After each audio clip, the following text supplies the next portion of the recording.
I tried to go live earlier, but I wasn't able to. So I guess it wasn't meant for me to go live. Um, but I just wanted to come talk to you all about this subject. Excuse me, about this subject. And how do you know? Because, there's a lot of people talking about chosen this, chosen that. And I talk a lot about these videos because it is a very spiritual thing. Even the Bible says, many are called, but few are chosen. And from experience, I could tell you how you could determine whether or not you are chosen. I could tell you from experience. I can tell you from all of the instances and experience and the things I've observed my 44 years here on this earth, right?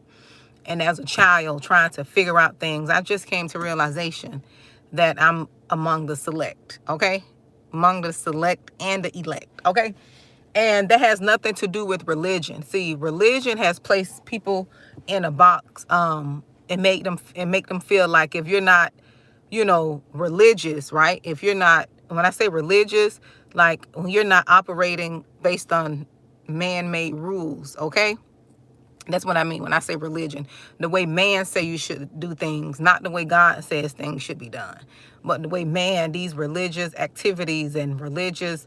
Now, I belong to a lovely church now, and I'm not speaking against that. But I'm saying like how man say you should operate and do things, right? That doesn't qualify you to be chosen or not. You're chosen from birth, okay? You just have to discover and find out and realize that you're chosen, right? That comes from birth. Um, it's not something that somebody could bestow onto you. That gift is from birth. You're that way from birth. And this is how you know that you're chosen, right? This is how you can determine if you're chosen or not, right? And how you can determine that is by the way your life has been, the way you have experienced life. This is how you can tell, right? If you have experienced life, like if you have been born into a family like your relatives, right? If you've been born into a family and you have relatives, right? And it appears that it seems like everyone has a problem with you for no reason, right? You're not doing nothing different from what no one else is doing, right? When it seems like people have a problem with you and only you, when they excuse me, when they exaggerate. Let me turn on my air. When they exaggerate any little thing that you do, when any little thing that you do is exaggerated, right? When you feel like you're a part of that group, but you don't belong in that group, right? That's the way you can find out. When you are favored by people who are not blood, that's another way you can tell. When you have so much favor on you, people who are not blood related favors you. They'll take you in as another daughter, take you in as a sibling, take you in as a, just a they'll be drawn to you. That's how you know you're favored. When you have strangers that'll love you as you think your relatives should love you, that's when you know you're favored, right? You're favored. You're chosen, right? And then too, when you're chosen, and when you have when you're chosen and there is a light on you, people tend to hate you for no reason. You got aunts tend to hate you for no reason. You didn't do anything to these people. They hate you for no reason. They dislike you for no reason. They'll mistreat you for no reason. And that's because you have a light on you, right? That light has been on you since birth. You're trying to figure out, and see, most people are driven crazy. Most people are in mental health institutions because they don't know how to decipher.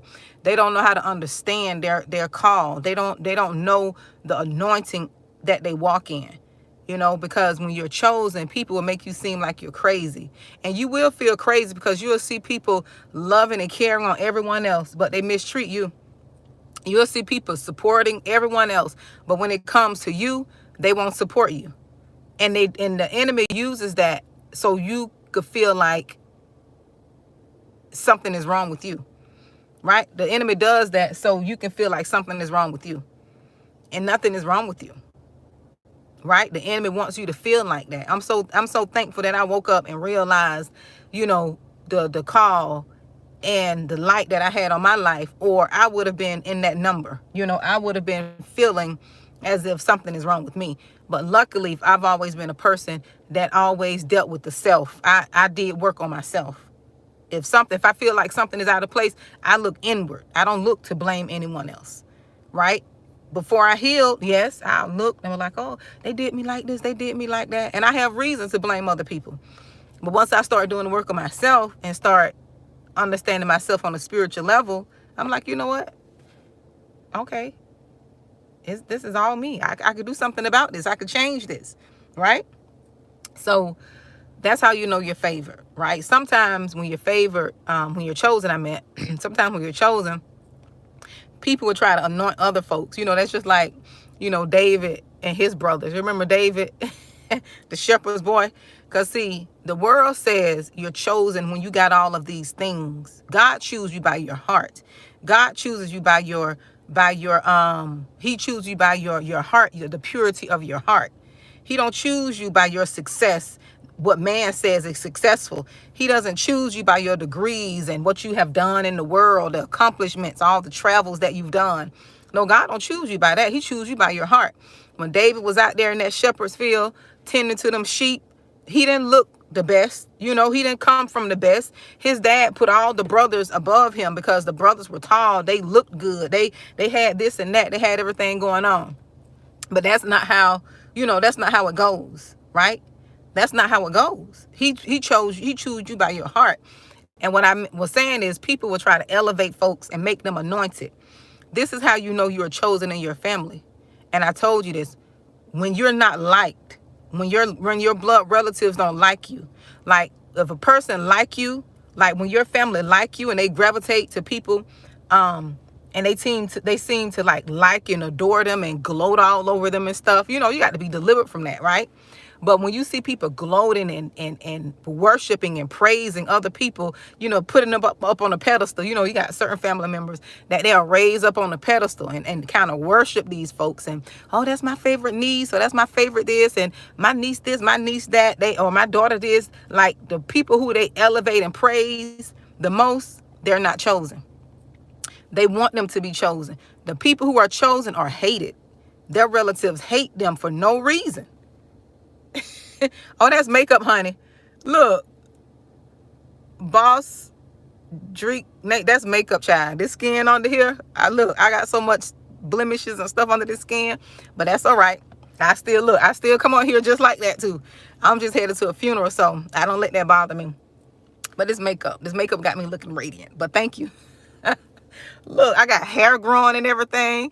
You know, I got that inherited from my grandmother, chin hairs and all that. So, look, you got to embrace. Look, you got to embrace it all. Embrace all the flaws. I hope they come up with something to get rid of it. But I embrace it, okay? But what they'll do is they'll put people on a pedestal. They'll put people on a pedestal, right? To put people on a pedestal and praise them and make them seem like they're the anointed ones. Okay? Look, make them seem like they're the anointed ones. Okay? Make them seem like they're the favored and chosen ones. They're not favored. They're not the chosen ones. The chosen ones in that family, they're hated. They're misunderstood. They're ostracized. Okay? People don't want to understand them. Okay? People don't want to understand them. They are not favored. People don't like them for no reason. And if there's a reason, but to you, it seems like no reason. No, people see that light. They see that light on you. And they envy that. And they will make sure they don't include you and stuff. They will make sure they leave you out. But once you realize that you are chosen, you will understand that it's not rejection. That it was not that they were rejecting you. It was that God was protecting you.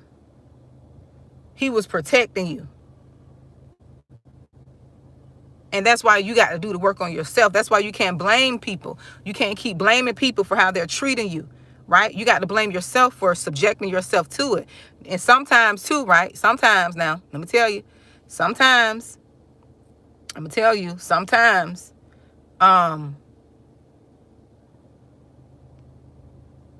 We can get, I lost my train of thought because I'm at a funeral I'm paying attention to what's going on around me, just being nosy.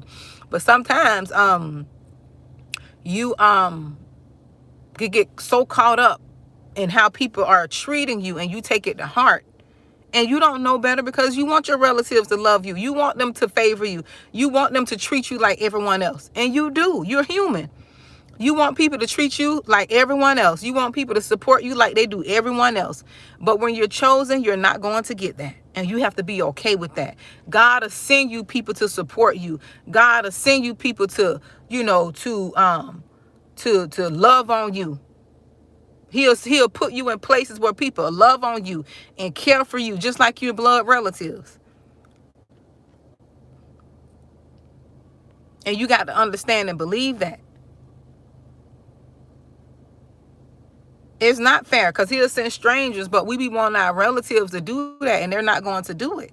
And I'm here to tell you, they're not going to do it. God will always send strangers to love on you and give you what you think you're missing from those relatives. I know because he did it for me. I've always been favored by strangers, friends, moms. Like, I just been favored. God has always filled in the gaps. He has always sent people to be there, to pour into me, to help me along the way. People that were not relatives, people I thought were relatives, and they were not my relatives. They were my spiritual family. They were there to protect me. And I thank God for these people. I thank God for, and those are my family. That's my real family, right? And I thank God for that. And people are not going to misunderstand. People are not going to understand you, and they don't want to understand you. They don't care to understand you, right? They don't care. They want you to feel bad. They do stuff intentionally to make you feel bad, intentionally to leave you out of things, intentionally not to include you. And you didn't do anything no one else is doing. That's what I don't understand. When you're chosen, you're looking at how they could just support this foolishness. Like, you're looking at them support a whole, just a lot of foolery. They sit there and support foolery, and you sitting there like, and you're sitting there. That's why you got to heal. That's why I tell y'all to heal, because when you heal, you won't be thirsting and you won't be longing for support from people who are not genuine in the first place. It's like, why do we want support from people who are not really genuine and caring, right? Who don't really want us, who don't really care for us. They show you that they don't love you. They show you that they don't care for you. They show you that they intentionally leave you out. We got to stop. We got to get out this mindset to where we running behind people who really hate us. They don't treat us right. They don't love us, but we run behind them. We want to be like, when it's almost like the little thing in the little dating world where they always say people always want what they can't have. Like, when you reject a woman or reject a man, it seems like they want you even more. So we got to be delivered from that. We got to be delivered from that chaser spirit where you running behind people who shown you they hate your guts. They have shown you they hated you. They talk about you. They don't include you. These people don't love you. They don't love your kids. And then some of these people, they'll pretend to love your kids, but they don't love your kids, because how could they love your kids and they don't like you? That's what we got to unlearn, this foolishness. We got to unlearn stupidness and foolishness. And I told somebody, because I knew this lady didn't like me. I knew a person who was close to me didn't really like me, right? And I told somebody, I said, you know what? I don't care what you say. If this person don't like me, they're not going to like my child. I can't trust them with my children. And true enough, this person who I'm talking about destroyed my oldest son, got into his head and messed my baby up. He all right now, so to say, but he's still connected to this dark entity, okay? But got in connection with my baby and brainwashed him against me. And that bothers me. That bothered me for a while. And the only way I can get over it is I talk about it. Because sometimes people think that you still have a grudge or you still have bitterness. This been 4 years ago, right? This been 4 years ago when the first initial thing first happened. And it's not that. It's just the fact that you got to talk over, that's what the enemy want to. The enemy want a lot of us silent. The enemy don't want us sharing our story, because by me sharing my story, I'm going to help somebody else be free. Somebody gonna look at me, talk about this, and they gonna say, you know what? She went through that. I went through the same thing. So if she got through it, I could get through it. That's how it is. We're supposed to testify and tell our testimony. And it's not that you're bitter, and it's not that you're mad at people. It's not that I got to get ready to go to the funeral, get ready to start. It's not that you're mad at people. It's not that you're mad at people, and it's not that, you know, you're trying to be vindictive. No, you sharing your story. You got to speak. See, for so long, I've been silent about so much that I've been through. I'm not afraid to share my story. I'm not afraid to, you know, I use wisdom, but I'm not afraid. I've never been ashamed of stuff I've been through. I've never been ashamed of the things I've been through. God had to deliver me and told me to operate in wisdom and know when to share things and when not to share things. But I'm not ashamed of things. I got some stuff right now I want to say, and I want to just clear the air. But God say, no, you be wise. Be wise. You can't just put everything out there. But I know that I know that eventually I'm a share it, whether it's in a book or something. I know I'm gonna be free and I'm gonna share it, right? I know I'm gonna be free and I'm gonna share it. Yeah, I know I'm going to be free and share it.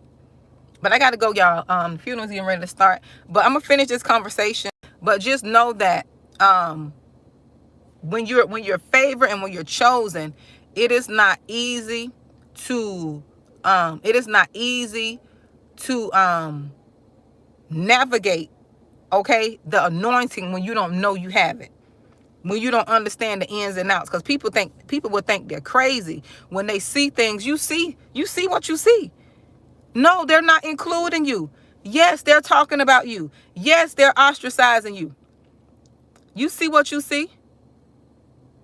Okay, so I love you all. You all be blessed.